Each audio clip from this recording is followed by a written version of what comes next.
Hey guys, so I'm going to be dyeing my hair tonight, and these are the products that I am using for my red hair. So I have a highlight color, it's magenta, it's L'Oreal Techniques. It's used just for highlighting, but I use it all over color, and I mix it with the Ion liquid. It gives it more depth. I know a lot of people use cream because they think it's better for their hair. It's pretty much the same as a liquid. It's just consistency. People prefer something thicker versus something runny. But when you do the two, this one deposits more color, more of a solid color, I want to say. And then this one gives more dimension, obviously highlights, and it's a cream consistency. And I use a 30 volume developer. My hair is already light enough. If you're doing it for the first time, let's say with like a dark brown or something, color like that, you could definitely do a 40 if you have pretty healthy hair. A 30 is good though, to take care of it. Most people use 20s.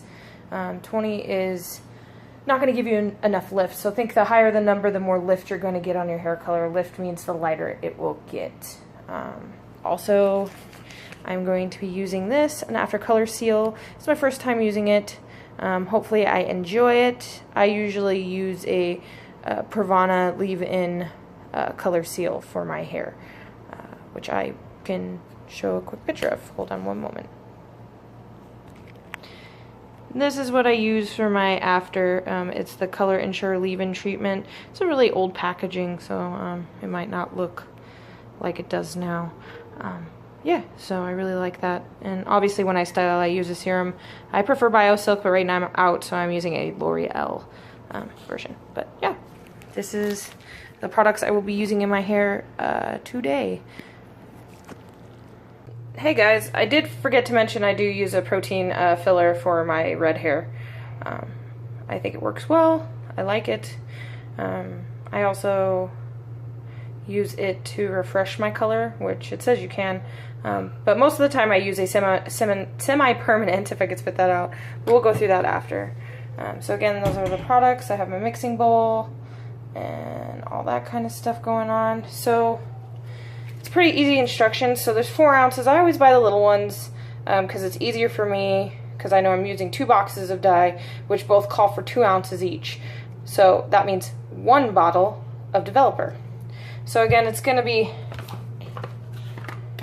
same ratio. So okay, so if it's 2 fluid ounces, you know you're going to need equal parts to mix with it. So you see there, 2 fluid ounces, 4 ounces, okay? This one here, same thing. You're getting close to 2 ounces. So it's the 1.2. Because this is for highlights, again, that's why. If it was for 2 ounces, you'd use a full one of those. I use a full one of those all the time, and I like my hair result.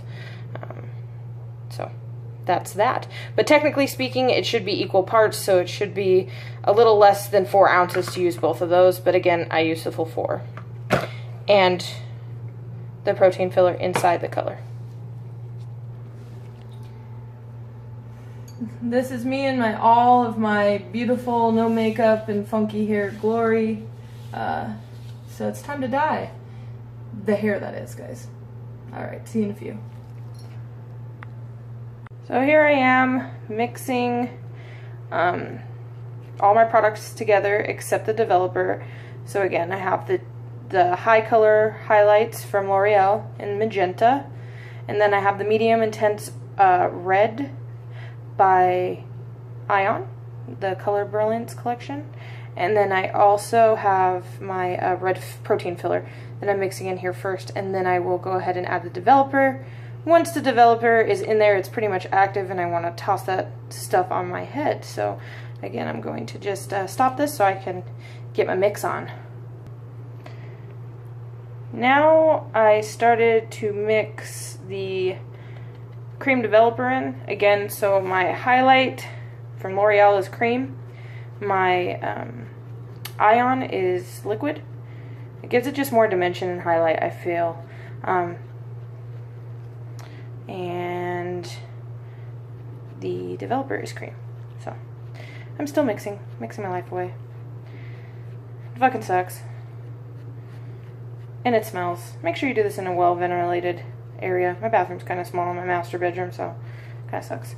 Notice how it's kind of jellying up? Good, we're almost fully mixed. I'll see you in a second.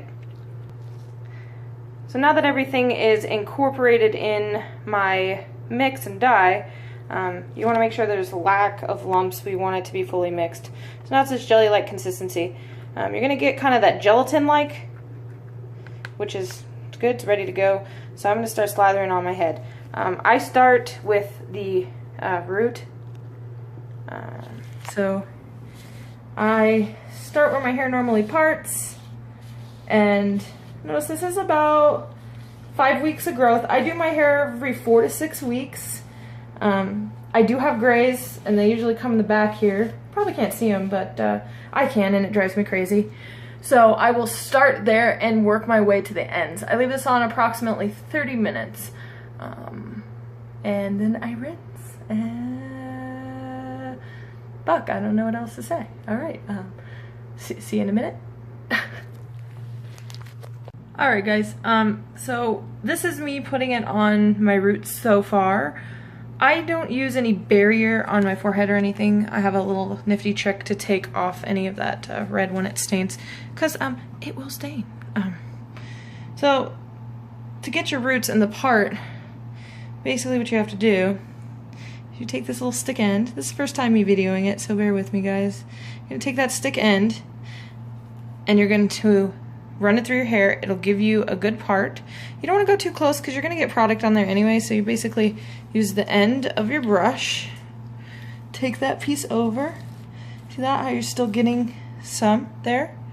But you want to make sure that you're getting your roots, because that's the worst part about dyeing your hair. Is like, how do I know if I'm getting my roots? Well, this would be how you would know. Again, I've never done this on camera, so it's a little harder. I like to get every hair, and then I go there, and I bring it upward. So I just keep bringing it up like a paintbrush, and then you repeat. Just keep doing that same motion. So I'm already halfway done with my head, and then I'll do the ends, and we'll get to that. So right now I look like Bozo.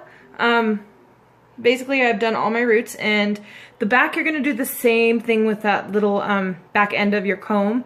You're going to pull it up, separate it, slather the dye there. If you're not comfortable with doing that, I don't know what to tell you, because that's how it has to go. You can use a hand mirror and try to see exactly. But once it's all on my head, I'm going to do the whole zhuzh through the whole hair. So now I'm going to go ahead and do my ends. And from this, there's no rhyme or reason to it. I just put the shit on until my hair is saturated, so there's no funky spots, and I have plenty of dye for that. I only have to use 2 boxes. I have medium hair, in, like, it's not fine, it's medium. It's very dry, very coarse, and it's a little bit, I guess it would be considered long hair. Yeah, so 2 boxes work for me. If you have thinner hair, you might have more product left over. If you have thicker hair, you might have less. You might need to go up in one. But yeah, let me just continue my hair so I can stop looking like a psychopath. Oh God. Okay. Yeah. Well, now that I have it all worked through my hair, and again, I make sure I leave no stone unturned. I want to make sure every single piece of hair is accounted for. I do take off my glasses to do this, and then I put my glasses back on my face and I slather hair dye back over my glasses because I don't wear my glasses anywhere but at home. Alright, so to know if you actually have slathered your hair, you want to make sure your bowl kind of looks like this. Nice and empty. So don't leave a drop. It's precious fucking gold. Precious red dye. Yeah, precious red dye. Alright, so I'm gonna let this sit again for 30 minutes and I'll wash, and that'll be that. Move you guys over this way to talk. Basically, to keep this color, I have to keep it vibrant for as long as I do, because reds are really hard to keep in your hair to look nice and not tacky. I use a semi-permanent to keep it fresh, or sometimes I'll use the protein filler. With a semi-permanent, you can either put it in your hair, leave it in there for the suggested time. I sleep in it. Excuse me, let me turn off this TV here. Okay. Sometimes I sleep in it with a bag on my head, looking like a crazy person. Sometimes I just put it in my conditioner, or sometimes I just leave it in for 15 minutes. Anything helps. It gives it a nice little shining glaze. Yeah. So this is the finished product. So I hope everybody enjoyed. Any questions, comments, concerns? Again, I am not a professional, so what I'm saying is my experience and what I've learned along the ways of doing my own hair and other people's hair. But again, I'm not a licensed cosmetologist, never been to school, have no idea if what I'm saying is even correctly explained. It's just things that work for me, so beware at your own risk. Alright, I will see you guys. Make sure you just subscribe to our channel. Again, this is Noodles, signing out.